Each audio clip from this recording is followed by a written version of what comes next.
Okay guys, hey, this is Dave Parsons, and I'm going to walk you through the process now of doing what we would call an initial analysis. An initial analysis means in the beginning or in the initial part of your task. What are you going to look for first? What are you going to do first? So in this particular case, I want to use a particular story. The story that we're going to look at here is from a book called The Chicken Soup for the Teenage Soul. And by the way, I've uploaded this to Ava, and if you want to get on right now, you can go to Ava and you can download Chicken Soup for the Teenage Soul, and you can open up the document here to page 9, and you can actually read along with this story, and you can do this initial analysis with me as I'm going through it on the video. So go to Ava, find the document, Chicken Soup for the Teenage Soul, download it, open it up to page 9. That's where I am right now. So we're going to talk about doing this initial analysis. Now, in our textbook on page 84 and 85, and that's in unit 2.1, they're talking about how to do this analysis, and there's really two parts to it. The first part is what we call opening moves. Opening moves. This is what you're going to be thinking about right at the moment when you start reading this. And there's 4 things that we're going to be doing in our opening moves. We're going to be looking for, what is the first thing that I notice? What do I notice? Okay, so whatever catches my attention first. The second one is, are there any patterns, any things that repeat in the story? And it could be physically, like the way the words are arranged on a page. It could be something like a poetry where they're using some rhyming words, or it could be using the same word over and over, or it could be talking about the events that take place within the story itself. And then the last one on this is how do we feel? How does this story make me feel? It could be an emotional thing like I feel happy or I feel sad. I feel some, nervousness or something like that. So pay attention to how the story makes you feel. Okay, so we're going to be looking for, what do we notice? What are the patterns or things that repeat? What about contrasts? Things that are the opposite of each other.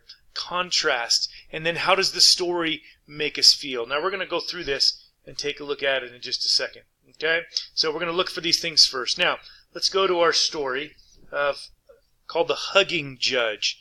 The Hugging Judge. And this, again, is in our story, Chicken Soup for the Teenage Soul. So I'm going to walk through this a little bit quickly. I'm not going to read the whole story. But it says here that Lee Shapiro is a retired judge. So, a judge is the guy who is in the court. He's the boss. He's the one who's making decisions when there's a dispute or a criminal case. He's the one presiding over that in a court of law. So the story's about Lee Shapiro, a judge, a retired judge at this point. And he decides that he is going to start spreading some love in his own way. And so he decides to become a hugger, somebody who likes to give hugs. Now you need to remember, in the United States, the culture in the United States is a little bit different than it is in Latin America. One of my favorite things about Ecuador is that when you greet somebody, you give them a hug and you kiss them on the cheek. And there's an embrace, a physical embrace between two people. And that's really nice. But in the United States, when people meet, they just tend to shake hands. And in some cases, they just might wave at each other or nod at each other or might just say hello but not ever make physical contact. So the culture in the United States is much less personal. There's really not an embrace involved other than maybe just shaking hands. So for him to become a person who is giving everybody a hug is really going to be going against what is normal in that culture. So as we see in the story, we go down and you see him going from place to place and giving people hugs. And then he kind of became famous. Everybody knew him as the Hugging Judge. And he got invited to go to different conferences and to speak at different places, and he became a little bit famous for this because he was so different, and the effect that he had on people was very positive, so it was a good thing. So one time he was doing his daily routine, And somebody from a TV station came up to him and challenged him and said, we think that you're giving hugs to people that like hugs, therefore they're going to respond, in a positive way. But we don't think that giving hugs to people will really change their mood or change their emotional state, if they're just kind of normal, everyday people. So they give him some challenges. And you see that guy over there? Go and give him a hug and see what happens. And so he would go over and he'd give them a hug, and he'd give them a little sticker to put on their shirt, a little heart sticker. And so anyway, he went through and he did a whole bunch of challenges, and finally they come down to the last one, and the television commentator throws down a final challenge and says, look, here comes a bus. The San Francisco bus drivers are the toughest, crabbiest, meanest people in the whole town.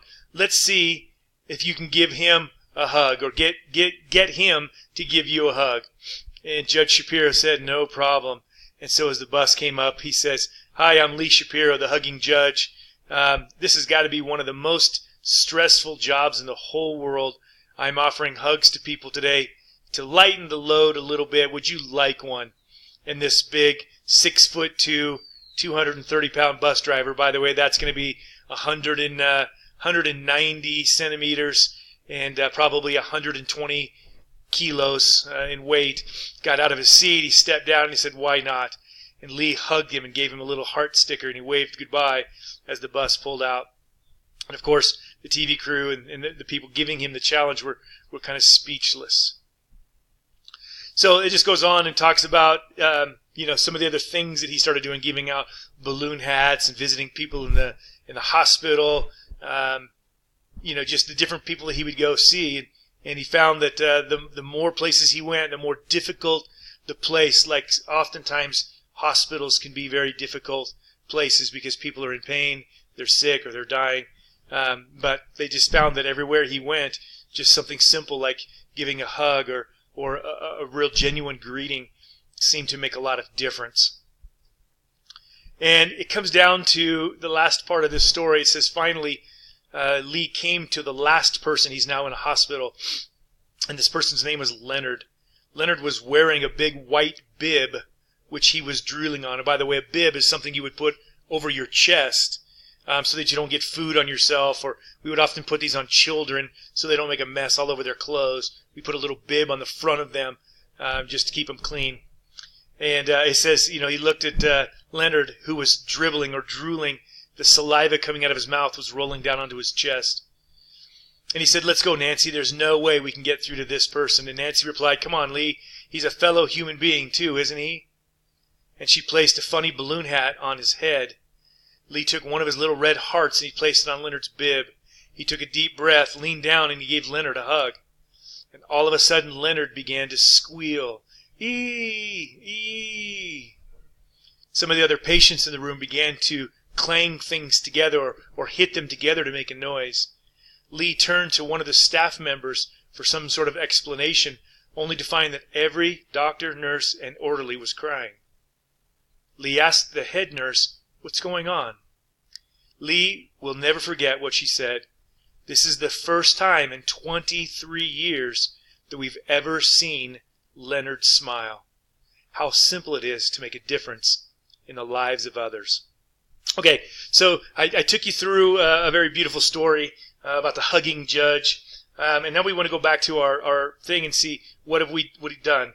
What do we notice? What are the patterns? What are the contrasts? And how do we feel? And I want to start off with one at the very end, the feeling, because it's kind of the first thing that hits me. This story really touches my heart. Here we have a man hugging people, and he goes to a hospital, and he sees this person who has no real mental capacity and has no physical ability to care for himself. And, he thought, well, I can't even, if I give him a hug, it won't matter. He can't respond. He can't smile. He can't say thank you. He can't do anything. And after giving this guy a hug and a little heart sticker, he made, for the first time in 23 years, he made some noise and he smiled. And that's pretty big because it's the first time that anybody had ever seen this guy smile and make noise. Something as simple as a hug can change a life, can change a day. And that's a big deal. I also noticed, and I said this at the beginning, but this guy, Lee Shapiro, was going against the culture. The contrast part of this is he went against the culture. Instead of just shaking hands or waving and saying hi to somebody, he actually embraced them, gave them a hug, and then a little sticker that they could take with them so they would remember their encounter for the rest of the day. So that's the contrast. The pattern that I noticed in here is that Lee kept hugging people. He kept embracing people, even when they were angry, even when they were not wanting a hug, even when they were not expecting it or didn't deserve it. He started going to places where people were in pain and suffering, and still he was just giving them hugs. And what do you notice? The first thing that I really noticed about this is that he was talking about giving a hug. And I'm not really a hugger. I'm not one who, grew up, hugging people and embracing people a lot. So that's out of my comfort zone. And again, it's something I like about the Latino culture. And I'm getting used to that. But it definitely was something I noticed right away as being outside of my particular comfort zone. Okay, so when you're doing the initial analysis, you're going to write all of those things. Whatever you noticed, whatever patterns you see, whatever contrasting elements there are, and how does it make you feel. You're going to write those down. And notice that it's not necessarily very long, or it's not a lot of writing. It's just something that you noticed and something that you felt, and it doesn't have to be long. It's not complicated. In fact, it's better if it's simple. The second part of this are what we call the core questions. And you've heard these before, but you're going to just simply sit down with the who, what, when, where, how, why, and what if. I'm not going to go through all of these at the moment, but you're going to ask what is happening in the story? Who are the characters involved? Obviously, the hugging judge is a character, and at the end of the story, the man named Leonard, who smiled for the first time in 23 years, he's a character. The bus driver is a character. The TV commentator is a character. And you'd want to go through and identify who are all of the people in the story that are important. Sometimes they'll say, I saw a guy standing in the corner, but it doesn't mean anything or it's not important. You wouldn't necessarily include those. And also, by the way, when you talk about the who, don't forget some inanimate objects. For example, if you watch the movie The Lord of the Rings, one of the characters in the movie Lord of the Rings is the ring. It's the ring of power, and it has its own character in the story. And it asks when. When does this story take place?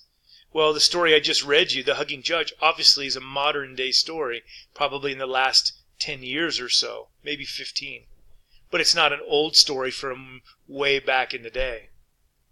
Where? Well, the story tells us where. This is in San Francisco, which happens to be in California in the United States. So that gives us an idea about the place, and then we can infer some things about the culture and the people that are in the story as well. The other thing is how and why. Those are questions you want to ask. How did he become a hugging judge? And why? Why did he go around and give people hugs? And why did he decide that it was not only important, but something that he should continue to do and to repeat day after day, and month after month, and year after year? And the last one on there is what if. What if, at some point, he decided to stop giving hugs? What if he let anger or bitterness or somebody's maybe a mean thing that they said, or maybe they shouted at him to go away or leave him alone? What if he'd allowed that to affect him and he stopped giving hugs? Or what if other people started doing what he was doing, and more people started giving hugs, and more people started embracing their neighbors, and the people that sit next to him on the bus, and the people they see at the grocery store? And what if more and more people took on the same attitude that he had? That's part of the story you want to ask. So when you're doing this initial analysis, do the first part. Do the opening moves. Okay? The notice, the pattern, the contrast, and the feeling. And then do the who, what, when, where, why, how, and what if. Do those two parts separately. But keep in mind, they're short. A sentence or less. It doesn't need to be complicated. In fact, it's better if it's not complicated. All right, if you have any questions, feel free to let me know. I'd be glad to help you any chance I get. But go do an analysis of a story. It'll change the way you see the story. Peace.